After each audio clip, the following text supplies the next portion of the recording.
The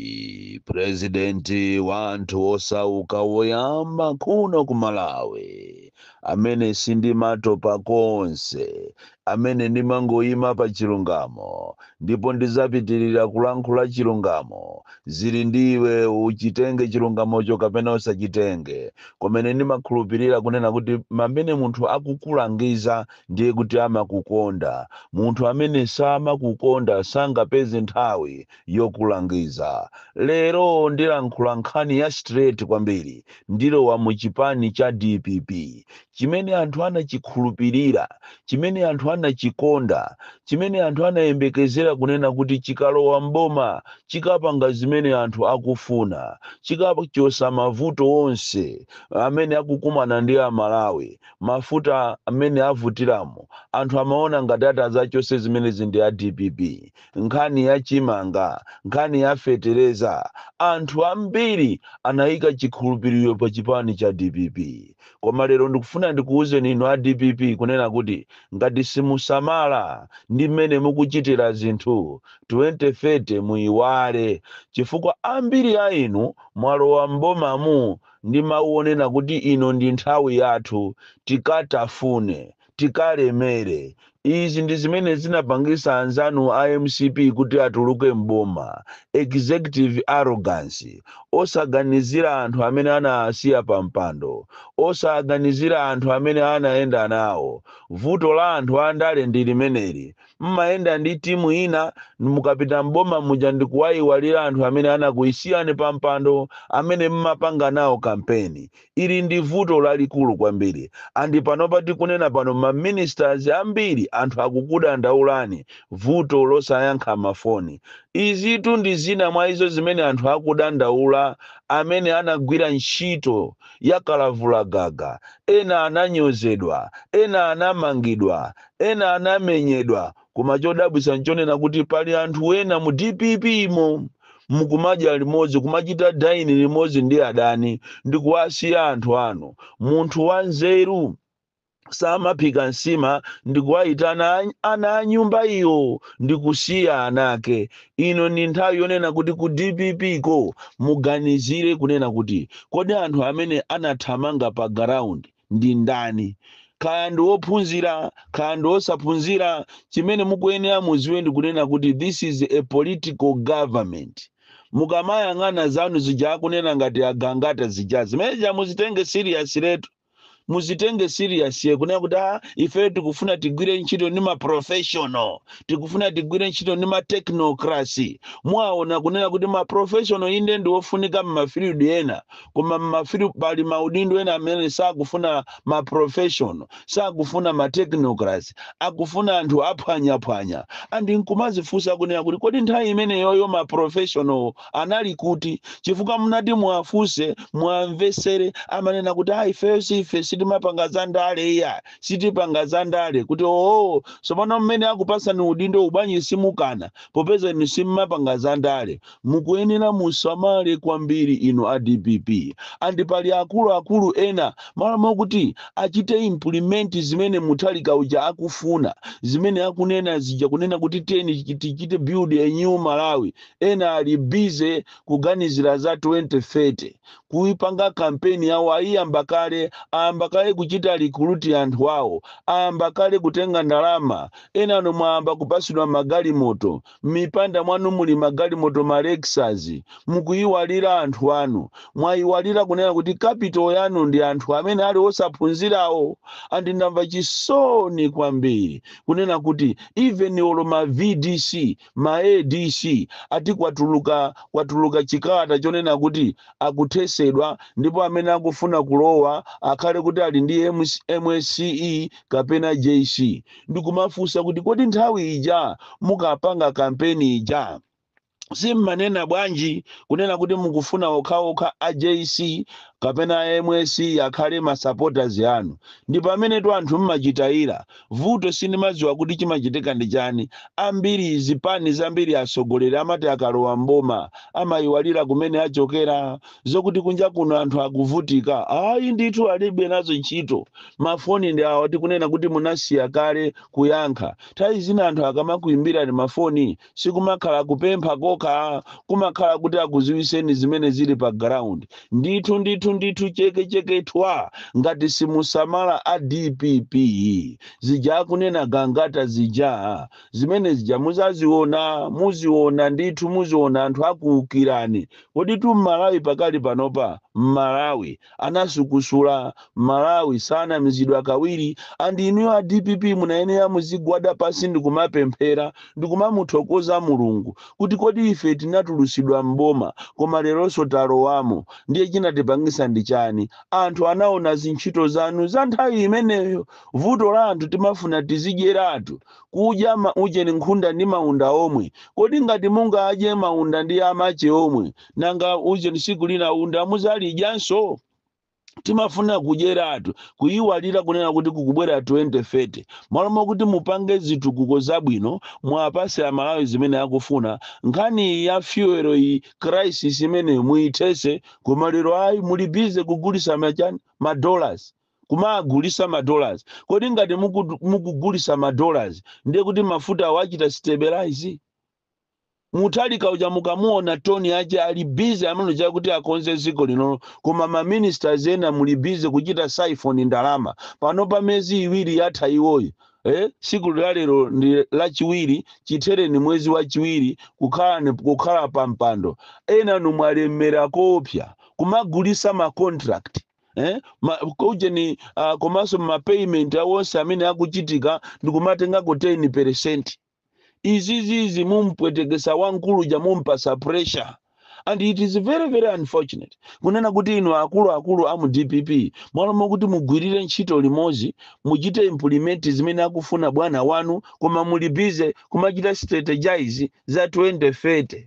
Izizi muzalira mwaone anzanu awowa akumapangisa ana mandegewa angoti pang'ono wakwera ndege mutali kadu chibwerere mpambano sana kwerepo ndege. Akoma akanakhala wanthawi zino atakwera mwina 26 times mwina sosate koma iyeyo alipe kuliyang'anira ziko laje. Inunso mukanapanga chimodzimodzi koma muli bize kupangirana miseche, muli bize kunenera maboza, muli bize kuba magalimoto, kuzaza magalimoto Lexus nkati. Izizi siku lina muzaona Amalawi kulakwika. Amalawi anakhulupirira DPP kwambiri, anamukonda Professor Arthur Peter Mutharika kwambiri, ndipo zinali zokoma, and we expect good things. Musatengeke ndi anthu enawa tolo mabungu omenyera maufuluwa amene wawa anali limodzi ndi MCP ankakamba nthawi imene jaza MCP. Lero limene DPP yalowamu omwe aja mabungu aja mwaona atengekatu akumakamba ati zabwino za DPP. Ndikumaona kuti makazi awo enawa ndiwo nama amene wawa. Andi pali mabungu ena ali akumakhala ndi funding yochokera ku MCP. Musamakhulupirire mabungu enawa amene wawa Amalawi wofunika akayamba zawo za mademo ndikupita pasepo ndikukabandula. Andi izizi muzisamalire kwambiri, muzisamalire za zikwanjeza. Lero litu mukapita mulilongwe, mukapita pa Nzikiti, mukafike pa Laiti, muone tayendera ino anthu akulu amu DPP, muona kuti za zikwanjeza nawonso anyamata amene agwira migodi a DPP ayamba kutenga zikwanjezawo. Limozi kumathamangisana ndi azikwanja a MCP. Tinkanena zanalija kuti awawawa mukaatulusawa awa akabweresa havoki. Lero tikunena pano mupite mu area 3 mu area 2 Nzikiti uyo upita kwa Laiti ku filling station mukupeza kuti kumeneko kuli nkhondo ya anyamata a MCP ndi DPP nawonso ena wakumatenga zikwanje zawo kuthamangisana ati kulimbirana migodi. Ziko ili ndi ziko lomvesa chisoni kwambiri. So ndikukulangizani inu a DPP kunena kuti muyang'ane kumene mwachokera, muone timu yanu imene mwagwira nayo ntchito, amene kandi ophunzira kandi osaphunzira koma agwira ntchito, amene omwe achite reward.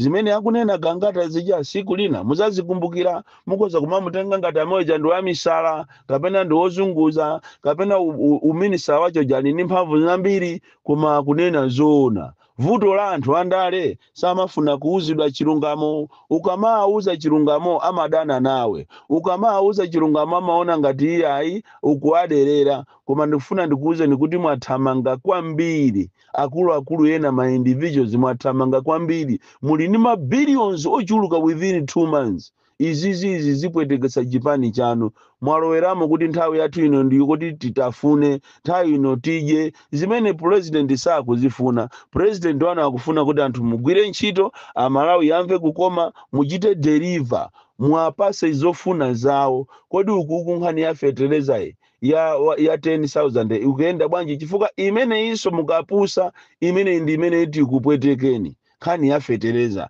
zogawagawazi sizili bwino. Izi zimakamaka mukumangoti pang'ono-ng'ono a local government mwatenga mabanja 4 ndikuwapasa ufumu. Nkhani imene itu ya mabanja 4 ndikumapereka ufumu imene itu ikusokoneza Malawi. Nkhani yake yazolandira mukumafika pamuzi pina kuona nyumba 4 zoka, kuona nyumba 5 ali umene utu ndi muzi. Apa ndipa ufumu wakuti inu masa izi ni nyumba 4 zalo watu chibwana kwambiri. Nkhani zolandirazi ni nkhani za maufumu zikupwetekesa anthu m'mizimu, zikupangisa anthu ena kuti asamalandire nawo, anthu akulembana pa banja pokha. So mukuyenera kuti muziunikire zimenezi kwambiri, muunikire. Ngati simuunikira zimenezi muziwe kuti 2030 ikuvutani kopsa, ndipo muyiwalire. Anzanu awa IMCP wa ankapanga matama choncho, pamene pagwera nzako wanzeru umadumphapo, muyang'ane bwinobwino kunena kuti kodi anzathu atuluka mboma chifukwa chani. Muona kuti pena ndikusamva, pena ndikukula mtima, komanso kuyiwala ndikuwasiya anthu aja IMCP anasiya timu imene anagwira nayo ntchito pakana kufika pompha Chilima, akaona ngati ati akampha Chilima azavotedwa sazakhale pampando. Ndikupangapangana programu ya anyamata azikwanje kumachita terrorize m'masitemu, kumakhapa anthu, kumapanga kumakula mtima, kumazitenga ngati iwo anayandikana ndi Mulungu. Lero ndi aja anatuluka akuchita regret. Kunali anthu amphamvu kwambiri mu MCP, anthu tukutuka maona iwe kumangozikozera, amene ajawo lero ndi makape, madolo ndinu, andi iniyonso mukapusa muzakhalaso makape. Chifukwa ndiye kuti kukubwerako anthu azayamba kuvoterana, anthu osauka okha, anthu osaphunzira tizayamba kuvoterana, andi zina ndizayamba kublanta ujamuka munyoza Jomo uja lero ndi meya. Ndipo ndikufuna ndikusimikizireni iniyo DPP, takhani pansi mupange zonse zimene munalonjeza mungozikwanirisa. Sukulu ya ulere jamuyikwanilise. Aja munalonjeza aku adimaki amati akaimba foni kapang'ono-ng'ono mwayankhaja taabwezereseni pa ntchito. Musayiwalire paja kunena kuti ku adimaki kunachosedwa likulu mwera anthu, ndipo anthu ambiri anavutika mboma limene lijawo chifukwa cha nkhani yokuti anthu onde alomwe. Even ku polisiku, ku agriculture, malo osiyana-siyana anthu anachosedwa ntchito, paliponse panali achewa okha. Iyi ni nthawi imene mukanapanga zinthu ndikupanga restructure, ndikuwabwezeresa anthu ambiri amene achosedwa ntchito m'malo mwawo. Makamaka ku adimakiku ndikomvesa chisoni chifukwa anachosedwa anthu ambiri ku adimaki. Ena analuza miyoyo yawo, ena pano akudwala chifukwa munthu wagwira ntchito over 20 years kumayandikira pension ndikukamuchosa ntchito osampasa china chilichonse. Ni nkhani yopweteka kwambiri. So instead of sitting down ndikuyang'anira zonsezi muli bize kuti muzilemera. 5 years tusikutali, 5 years ndipo mpano zimenezi zikupwetekesani. Awa ni malangizo aulere, ndipo ndikudziwa kuti pali ena a DPP akondwere kwambiri, ndiye pali ena so ati akwiye kunena kuti mwamuona akuukiratu, akufuna ati azilimbana ndi profesa. Ine sindikulimbana ndi profesa, koma ndikukufunirani zabwino zonse, kunena kuti pamene mukuyendesa ziko ili anthu akukondani, anakukhulupirirani, ninunso muchite deliver, mwapase amalawi zimene akufuna. Apo B muiwale 2030 Bon Kalindo, the DC mwana woopsa kwambiri, the most deadly and dangerous child from Njeza village, ta Mabuka, box 76, Mulanje, Malawi, Southern Africa.